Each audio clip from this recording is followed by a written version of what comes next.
கர்த்தருடைய பரிசுத்த நாமத்திற்கு மகிமை உண்டாவதாக. இந்த நாளிலும் கூட நாம் அப்போஸ்தலர் 14ஆம் அதிகாரத்தை தியானிக்க போகிறோம். நாம் ஜெபித்து தியானிப்போம். அன்புள்ள இயேசப்பா, இந்த வேத தியான நேரத்திற்காக உமக்கு நாங்கள் நன்றி செலுத்துகிறோம். உம்முடைய பரிசுத்த ஆவியானவர் எங்களை சகல சத்தியத்திற்குள்ளும் நடத்தும்படியாய் எங்களையே நாங்கள் ஒப்பு கொடுக்கிறோம், அர்ப்பணிக்கிறோம். இயேசு கிறிஸ்துவின் நாமத்தில் ஜெபிக்கிறோம் நல்ல பிதாவே, ஆமென். முதலாம் வசனம். இக்கோனியா பட்டணத்திலே அவர்கள் இருவரும் யூதருடைய ஜெப ஆலயத்தில் பிரவேசித்து யூதரிலும் கிரேக்கரிலும் திரளான ஜனங்கள் விசுவாசிக்கத்தக்கதாக பிரசங்கித்தார்கள். அப்போஸ்தலனாகிய பவுலும் பர்னபாவும் அவங்க இக்கோனியா அப்படிங்கிற பட்டணத்துக்கு வர்றாங்க. இது துருக்கி நாட்டில் உள்ள ஒரு பட்டணம். இந்த பட்டணத்தில் அவங்க யூதருடைய ஜெப ஆலயத்தில் அங்கே யூதர்களும் இருக்கிறாங்க, கிரேக்கர்களும் இருக்கிறாங்க. அவங்களுக்கு என்ன பண்ணாங்கன்னா, தேவனுடைய வார்த்தையை பிரசங்கிக்கிறார்கள். அதை கேட்டு திரளான ஜனங்கள் என்ன பண்ணாங்களாம், விசுவாசித்தார்கள். அப்போ இதுல நம்ம கற்றுக்கொள்ளக்கூடிய ஒரு முக்கியமான காரியம் என்ன அப்படின்னு பார்க்கும் பொழுது, நம்மளுடைய வாழ்க்கையிலே தேவன் என்ன செய்ய சொல்லுகிறாரோ, கர்த்தருக்கென்று நாம் ஊழியம் செய்ய நம்மளை ஒப்பு கொடுக்கும் பொழுது, தேவனுடைய சித்தத்தை செய்ய நாம் ஒப்பு கொடுக்கும் பொழுது, அது தேவன் விரும்புகிறபடி அது நடைபெறுவதற்கும், தேவ நாமம் மகிமைப்படுவதற்கும், தேவ சித்தம் நிறைவேறுவதற்கும் நிச்சயமாக நம்மளுடைய முழு அர்ப்பணிப்பு தேவை. நம்மளுடைய ஜெபங்கள் அதற்கு தேவை, ஆயத்தம் தேவை. இன்னும் நம்மோடு கூட இருக்கிறவர்கள் நமக்காக ஜெபிக்க வேண்டியது அவசியமாய் இருக்கிறது. இப்போ பரிசுத்த ஆவியானவர் இவர்களுக்குள் இருந்து பேசின அந்த சுவிசேஷத்தை ஜனங்கள் விசுவாசித்தார்கள். அப்போ அந்த கிரியையை நடப்பித்தவர் பரிசுத்த ஆவியானவர். அப்போ நமக்குள் ஒரு ஆயத்தம் இருக்கணும், கர்த்தர் சொல்லுகிற காரியத்தை செய்வதற்கு.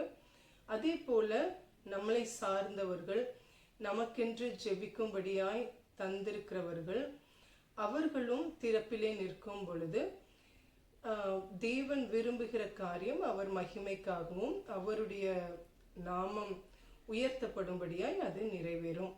நிச்சயமாக பவுலும் பர்னபாவும் அவர்கள் ஜெபத்திலும் தேவனை துதிப்பதிலும் வேதத்தை தியானிப்பதிலும் அதற்கு நிச்சயமாய் ஆயத்தமாகிதான் இந்த காரியத்தை செய்திருப்பார்கள். அதே போல எருசலேமில் இருந்த அப்போஸ்தலர்களும் சீஷர்களும், அதே போல அந்தியோகியா சபையில் இருந்து முதலாவது அவங்க புறப்பட்டாங்க இல்லையா, அந்த சபையார் கூட இவர்களுக்காக நிச்சயமாக ஜெபித்து கொண்டிருந்திருப்பார்கள். அதன் நிமித்தம்தான் இப்படிப்பட்ட காரியங்கள் நிறைவேற முடிந்தது. அடுத்ததாக, விசுவாசியாத யூதர்கள் சகோதரருக்கு விரோதமாக புறஜாதியாருடைய மனதை எழுப்பிவிட்டு பகையுண்டாக்கினார்கள். ஒரு கூட்டத்தார், திரளான ஜனங்கள் விசுவாசித்தார்கள். அப்போ கொஞ்சம் பேர் விசுவாசிக்கல. கர்த்தர் அப்போஸ்தலனாகிய பவுலை கொண்டும் பர்னபாவை கொண்டும் பேசின காரியங்களை அவங்க அதற்கு என்ன பண்ணாங்கன்னா, விசுவாசியாத யூதர்கள் என்ன பண்ணாங்கன்னா, சகோதரருக்கு விரோதமாக புறஜாதியாருடைய, யூதர்கள் அல்லாதவர்களுடைய மனதை எழுப்பிவிட்டு பகை உண்டாக்கினார்களாம். அப்போ கர்த்தர் சொல்லுகிற காரியத்தை நாம் செய்யும் பொழுது நிச்சயமாகவே அதை ஏற்றுக்கொள்ளக்கூடிய ஒரு கூட்டத்தார் இருப்பார்கள். அதே போல இருளின் ராஜ்யத்துக்குரியவர்கள், தேவனுடைய காரியத்தை எதிர்க்கிற நபர்களும் நிச்சயமாக இருப்பார்கள். 3ஆம் வசனம். அவர்கள் அங்கே அநேக நாள் சஞ்சரித்து கர்த்தரை முன்னிட்டு தைரியம் உள்ளவர்களாய் போதகம் பண்ணினார்கள். அவர் தமது கிருபையுள்ள வசனத்திற்கு சாட்சியாக அடையாளங்களும் அற்புதங்களும் அவர்கள் கைகளால் செய்யப்படும்படி அனுகிரகம் பண்ணினார். இக்கோனியா பட்டணத்துல பவுலும் பர்னபாவும் அநேக நாள் சஞ்சரித்து தைரியம் உள்ளவர்களாய் என்ன பண்ணாங்களாம்? போதகம் பண்ணினார்கள். கர்த்தருடைய சுவிசேஷத்தை அவர்கள் அறிவித்தார்கள். அடுத்ததாக கர்த்தருடைய வார்த்தையை குறித்து என்ன எழுதப்பட்டிருக்குது அப்படின்னு பார்க்கும் பொழுது, கிருபையுள்ள வசனம். தேவனுடைய வார்த்தையில் அவருடைய கிருபை இருக்கிறது. கர்த்தருடைய வேதத்தை நாம் பரிசுத்த ஆவியானவருடைய உதவியோடு தியானித்து அதற்கு நம்மளை விட்டு கொடுத்து கீழ்ப்படியும் பொழுது நிச்சயமாகவே தேவனுடைய கிருபை நம் வாழ்க்கையில் பெருகுவதை நாம் பார்க்கலாம். இக்கோனியா பட்டணத்துல அப்போஸ்தலனாகிய பவுலும் பர்னபாவும் அவங்க வெறுமனையா கர்த்தரை பிரசங்கிக்க மட்டும் செய்யல, போதிக்க மட்டும் செய்யல. ஆனால் தேவனுடைய வசனத்திற்கு சாட்சியாக தேவன் என்ன பண்ணாரு? அவங்களுடைய கைகளால் அடையாளங்களும் அற்புதங்களையும் செய்யும்படி தேவன் அனுகிரகம் பண்ணினார். ஹல்லேலூயா. அப்போ அவங்களுடைய கரங்களிலே தேவ மகிமை வெளிப்பட்டது, தேவ வல்லமை வெளிப்பட்டது. பட்டணத்து ஜனங்கள் பிரிந்து சிலர் யூதரையும் சிலர் அப்போஸ்தலரையும் சேர்ந்து கொண்டார்கள். அப்போ அந்த இக்கோனியா பட்டணத்து ஜனங்கள் என்ன பண்றாங்க? சுவிசேஷத்தை ஏற்றுக்கொண்டவர்கள் பவுலோடும் பர்னபாவோடும் சேர்ந்து கொள்கிறார்கள். சுவிசேஷத்தை ஏற்றுக்கொள்ளாதவர்கள் என்ன பண்றாங்கன்னா யூதரோடு இணைந்து கொள்கிறார்கள். இவர்களை அவமானப்படுத்தவும் கல்லெறியவும் வேண்டும் என்று புறஜாதியாரும் யூதரும் அவர்கள் அதிகாரிகளும் அமளி பண்ணுகையில் இவர்கள் அதை அறிந்து லிக்கவோனியா நாட்டில் உள்ள பட்டணங்களாகிய லீஸ்திராவுக்கும் தெர்பைக்கும் அவைகளின் சுற்றுப்புறங்களுக்கும் ஓடி போய் அங்கே சுவிசேஷத்தை பிரசங்கம் பண்ணினார்கள். கர்த்தருடைய வார்த்தையை ஏற்றுக்கொள்ளாத நபர்கள் என்ன பண்ணாங்களாம்? பவுலையும் பர்னபாவையும் அவமானப்படுத்தணும், கல்லெறியணும் அப்படின்னு சொல்லி அமளி பண்ணும்போது இவங்க 2 பேரும் என்ன பண்ணாங்க அப்படின்னா, லிக்கவோனியா நாட்டில் உள்ள பட்டணமாகிய லீஸ்திராவுக்கும் தெர்பைக்கும் போயிட்டாங்க. அப்போ அங்கே போய் என்ன பண்ணாங்கன்னா சுவிசேஷத்தை பிரசங்கம் பண்ணினார்கள். அடுத்ததாக என்ன நடக்குது அப்படின்னா, லீஸ்திரா பட்டணத்துக்கு வந்திருக்காங்க. அந்த பட்டணத்தில் நடந்த ஒரு சம்பவத்தை குறித்து நாம் பார்க்க போகிறோம். நம்ம 8வது வசனம் படிக்க போகிறோம். லீஸ்திராவிலே ஒருவன் தன் தாயின் வயிற்றிலிருந்து பிறந்தது முதல் சப்பானியாயிருந்து ஒருபோதும் நடவாமல் கால்கள் வழங்காதவனாய் உட்கார்ந்து பவுல் பேசுகிறதை கேட்டுக்கொண்டிருந்தான். அவனை பவுல் உற்று பார்த்து, இரட்சிப்புக்கேற்ற விசுவாசம் அவனுக்கு உண்டென்று கண்டு, நீ எழுந்து காலொன்றி நிமிர்ந்து நில் என்று உரத்த சத்தத்தோடே சொன்னான். உடனே அவன் குதித்தெழுந்து நடந்தான். ஹல்லேலூயா. அப்போ லீஸ்திரா பட்டணத்துல பவுலும் பர்னபாவும் அங்க சுவிசேஷத்தை பிரசங்கிக்கிறார்கள். இப்போ சுவிசேஷம் அப்படின்னு பார்க்கும் பொழுது மத்தேயு, மார்க், லூக்கா, யோவான் இந்த 4 புஸ்தகங்களும் சுவிசேஷ புஸ்தகங்கள். இயேசு கிறிஸ்து மனிதனாய் இருந்த பொழுது அவர் செய்த அடையாளங்கள், அற்புதங்கள், அவர் போதித்த போதனைகள், இது எல்லாம் தான் சுவிசேஷம். அதே போல அவர் நமக்காக ஜீவனை கொடுத்தது, சிலுவையிலே மரித்தது, இரத்தம் சிந்தினது, 3ஆம் நாள் உயிர் தெழுந்தது, நம்முடைய பாவத்திற்காக அவர் இரத்தம் சிந்தப்பட்ட காரியங்கள், நமக்கும் பிதாவுக்கும் மறுபடியுமாக ஒரு உறவை ஏற்படுத்தின காரியம், இதுதான் சுவிசேஷம். அப்போ இதை பிரசங்கித்து கொண்டிருந்த பொழுது ஒரு மனிதன் அந்த கூட்டத்தில் இருக்கிறாரு. அவர் எப்படிப்பட்டவர்னா, பிறந்தது முதலே, தாயின் வயிற்றிலிருந்து பிறந்தது முதலே என்னவா, சப்பானியா இருந்தார். அவரால் நடக்க முடியாது, ஒருபோதும் அவர் நடக்காத ஒரு நபர். அவர் உட்காந்து அப்போஸ்தலனாகிய பவுல் பேசுறத கேட்டுட்டு இருக்கிறார். அப்போ இந்த சுவிசேஷத்தை பேசி கொண்டு இருக்கும்போது பவுல் அவருடைய கண்கள் இந்த மனிதன் மேல போகுது. அப்போ அவருக்குள்ள ஒரு காரியத்தை அவர் காண்கிறார். என்ன காரியம் அப்படின்னா, ரட்சிப்புக்கேற்ற விசுவாசம். ஹல்லேலூயா. அப்போ பவுல் நிச்சயமாய் இயேசு கிறிஸ்து எப்படியாக குஷ்டரோகிகளை குணமாக்குனது, முடவர்களை நடக்க பண்ணினது, மரித்தவர்களுக்கு உயிர் கொடுத்தது, இதெல்லாமே அவர் பேசியிருப்பார். அப்போ இந்த மனிதனுக்குள்ளேயும் என்ன உண்டாச்சுன்னா, ஒரு விசுவாசம் உண்டானது.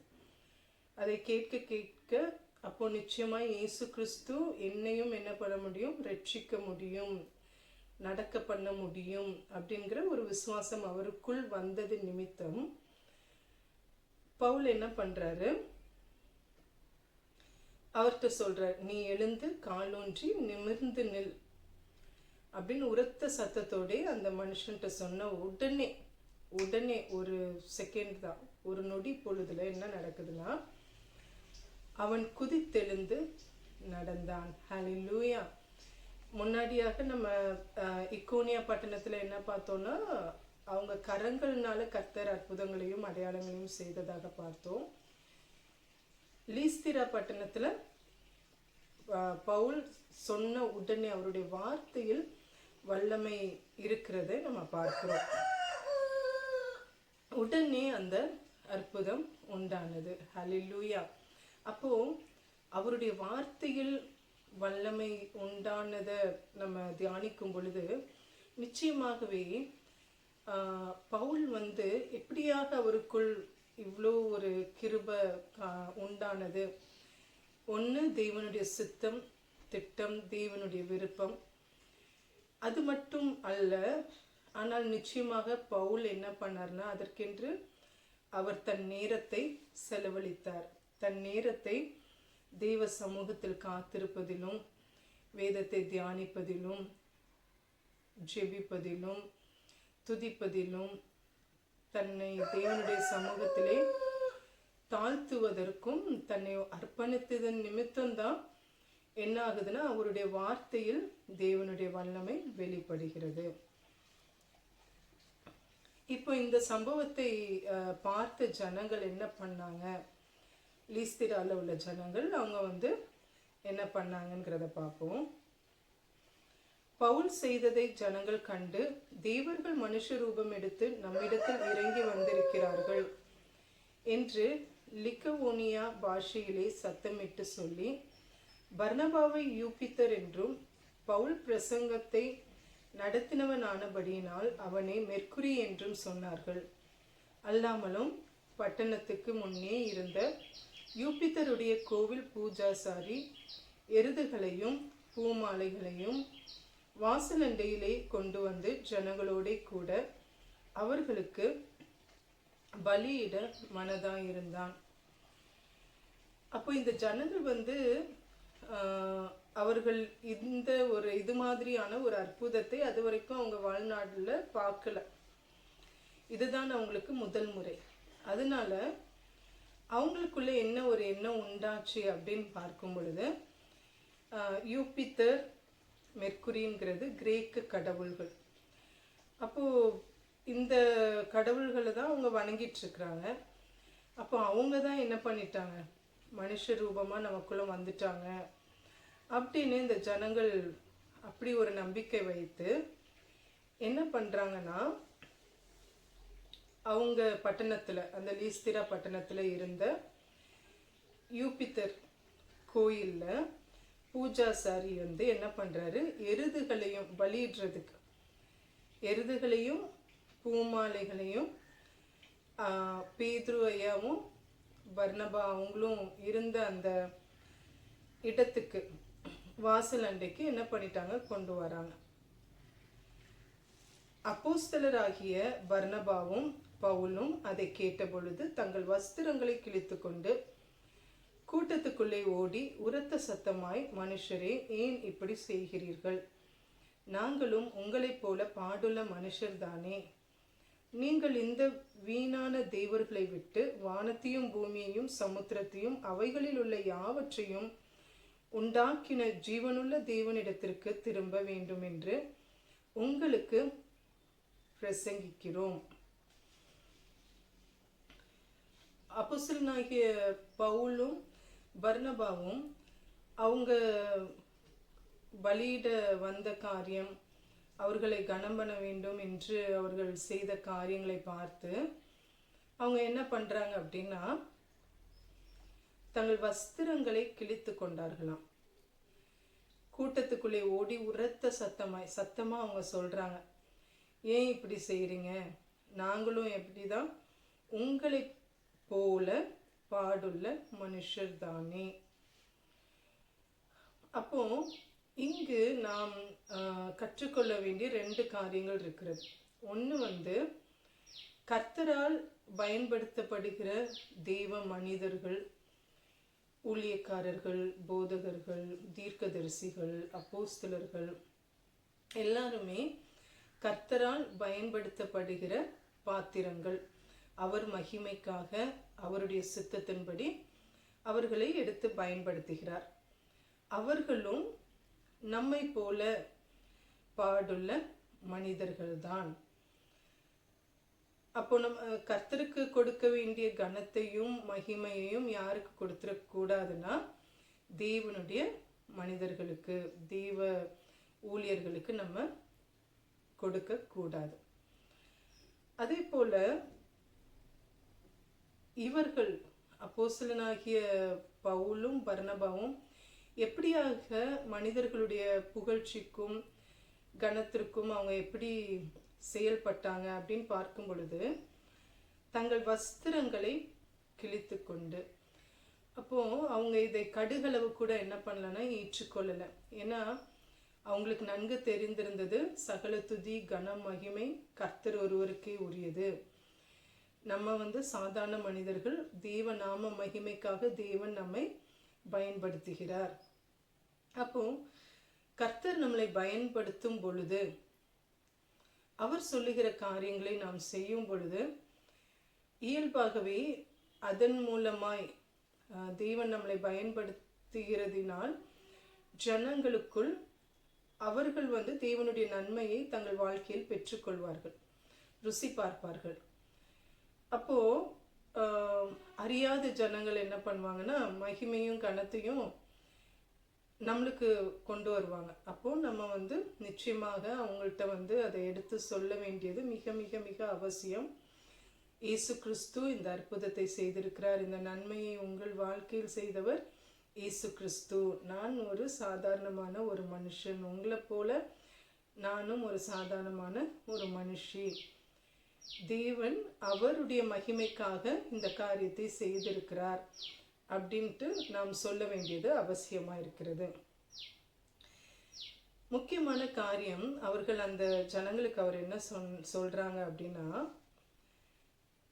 நீங்கள் இந்த வீணான தேவர்களை விட்டு, அப்போ அவங்க சொல்ல வேண்டிய காரியத்தை சொல்லிடுறாங்க. சுவிசேஷம், அல்லேலூயா. வீணான தேவர்கள், அப்போ அவங்க வீணான காரியத்தை அவங்க பின்பற்றி கொண்டிருந்த மனிதர்கள். தேவர்களை விட்டு வானத்தையும் பூமியையும் சமுத்திரத்தையும் அவைகளில் உள்ள யாவற்றையும் உண்டாக்கின ஜீவனுள்ள தேவனிடத்திற்கு திரும்ப வேண்டும் என்று உங்களுக்கு பிரசங்கிக்கிறோம். ஹல்லேலூயா. அவங்க வந்து கர்த்தரிடத்தில், ஜீவனுள்ள தேவனிடத்தில் நீங்க திரும்புங்க அப்படிங்கிறத ஜனங்களுக்கு நினைப்பூட்டுறாங்க.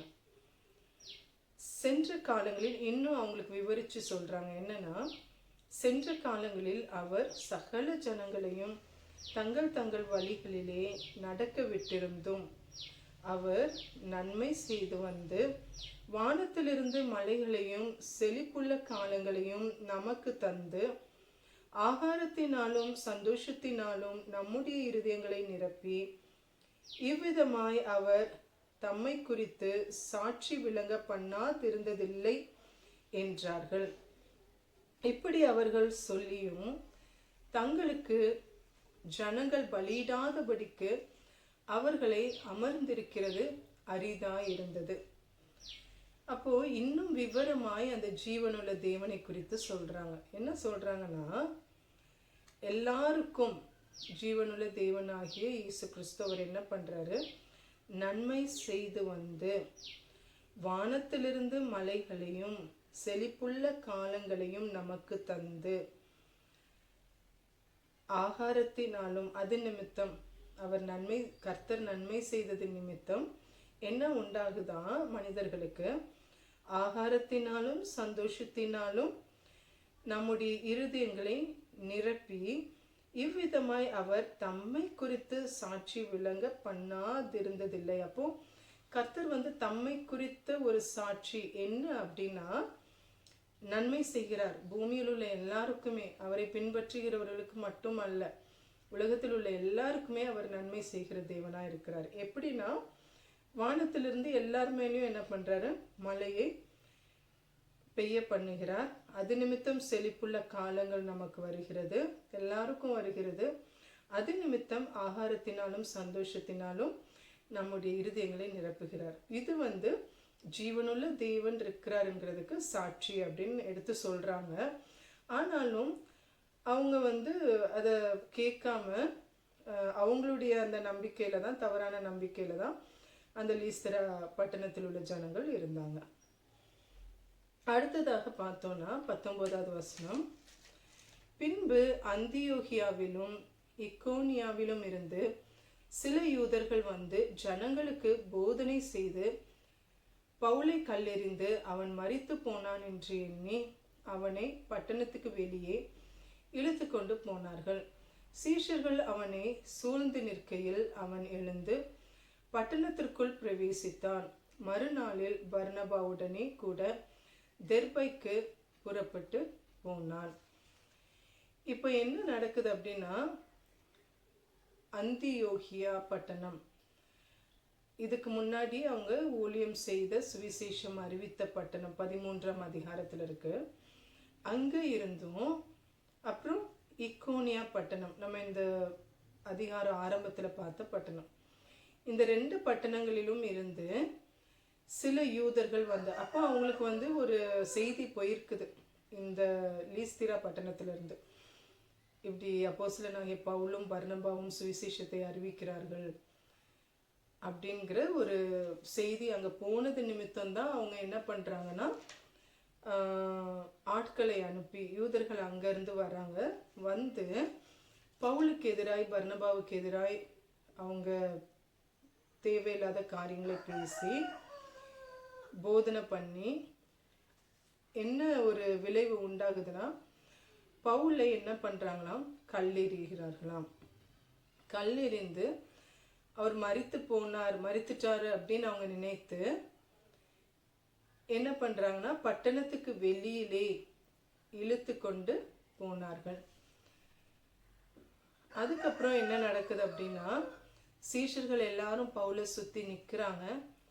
அப்போ பவுல் எழுந்து பட்டணத்துக்குள்ள வந்ததுக்கப்புறம் அடுத்த நாள் அந்த இடத்த விட்டு 2 பேருமே போயிடுறாங்க. பவுலும் பர்னபாவும் அடுத்த பட்டணம் தெர்பை அப்படிங்கிற பட்டணத்துக்கு போகிறாங்க. இது எல்லாமே துருக்கி நாட்டில் உள்ள பட்டணங்கள்.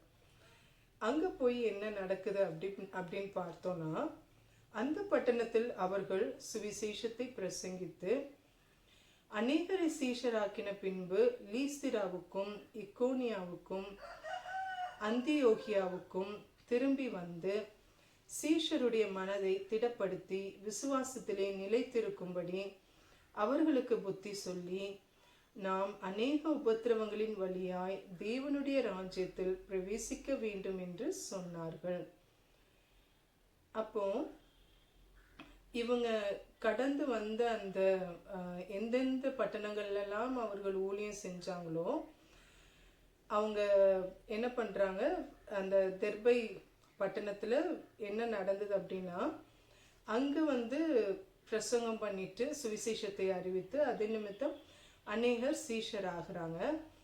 அதுக்கப்புறம் என்ன பண்ணுறாங்கன்னா, எங்கேருந்து வந்தாங்க, கல்லெறிஞ்சாங்க இல்லையா பவுல லீஸ்திரா, அங்கே போகிறாங்க.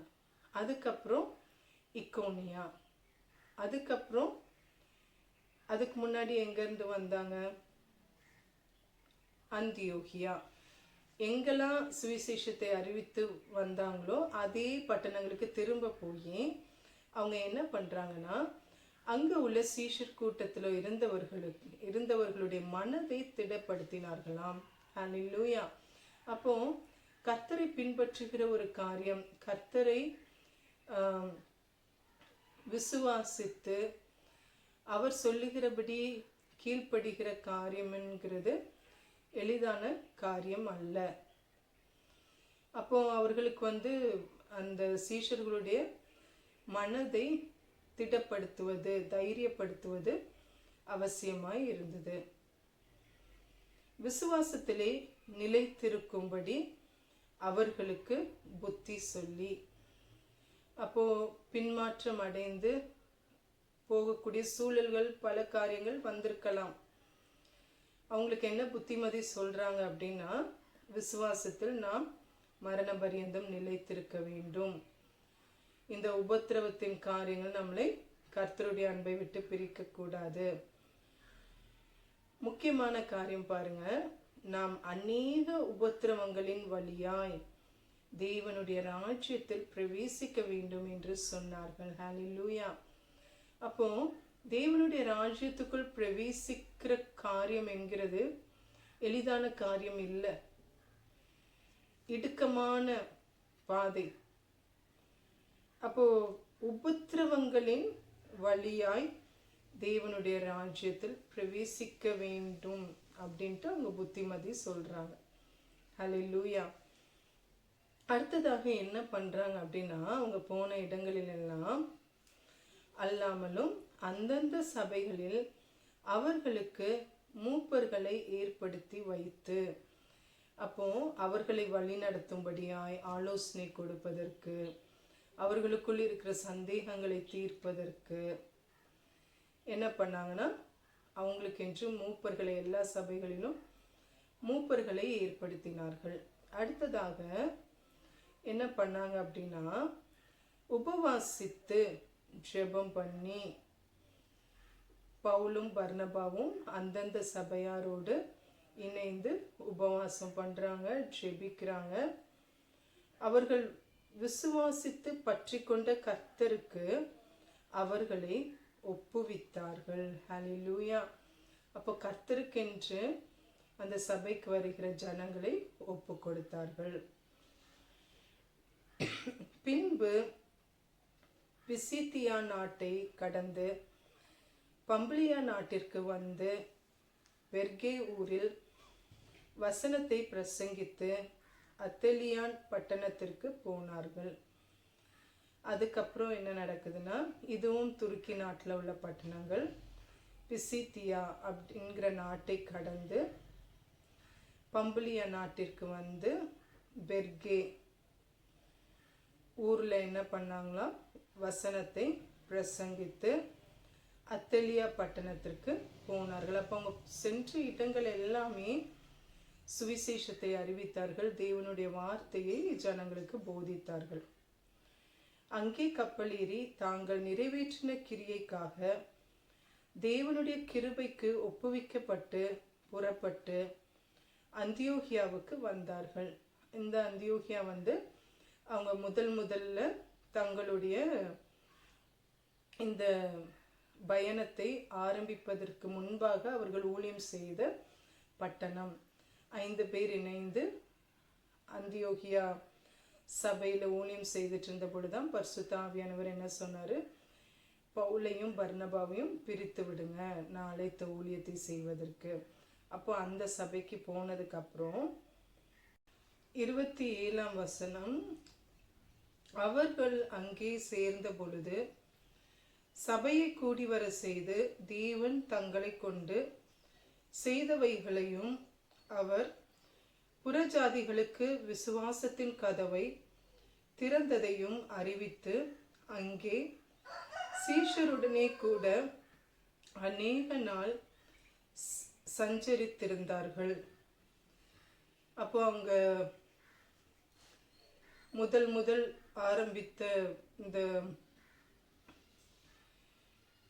சுவிசேஷ பிரயாணத்திற்கென்று அதற்கு முன்பாக அவங்க இருந்த அந்த அந்தியோகியா சபைக்கு அவங்க திரும்ப போய் என்ன பண்ணுறாங்கன்னா, சபை மக்களை கூடி வர செய்து தேவன் அவங்கள கொண்டு செஞ்ச காரியங்கள், ஒவ்வொரு இடங்களுக்கும் ஆவியானவர் கூட்டிட்டு போனது, ஒவ்வொரு இடங்களிலும் கர்த்தர் அவர்களை கொண்டு செய்த காரியங்களை அவங்களுக்கு சொல்லி புறஜாதிகளுக்கு, யூதர்களுக்கு மட்டுமல்லாமல் புறஜாதிகளுக்கு விசுவாசத்தின் கதவை அவர் திறந்ததையும் அவங்க அறிவித்து அங்கே சீஷருடனே கூட அநேக நாள் சஞ்சரித்திருந்தார்கள். ஹல்லேலூயா. கர்த்தர் இந்த வேத தியானத்தை நமக்கு ஆசீர்வதித்து கொடுத்திருக்கிறார் என்று நான் விசுவாசிக்கிறேன். நாம் ஜெபித்து இதை முடிக்கலாம். அன்புள்ள இயேசப்பா, இந்த நேரத்திற்காக உம்மை ஸ்தோத்திரிக்கிறோம், உம்மை துதிக்கிறோம். ஆண்டவரே, உம்முடைய வேத வசனங்களை உங்க பரிசுத்த ஆவியானவர் எங்களுக்கு கற்றுக் கொடுத்ததற்காக உமக்கு நாங்கள் நன்றி செலுத்துகிறோம். எங்களையே உம்முடைய கரத்தில் தாழ்த்தி ஒப்பு கொடுக்கிறோம். இயேசு கிறிஸ்துவின் நாமத்தில் ஜெபிக்கிறோம் நல்ல பிதாவே. ஆமென். Praise the Lord. God bless you. Thank you.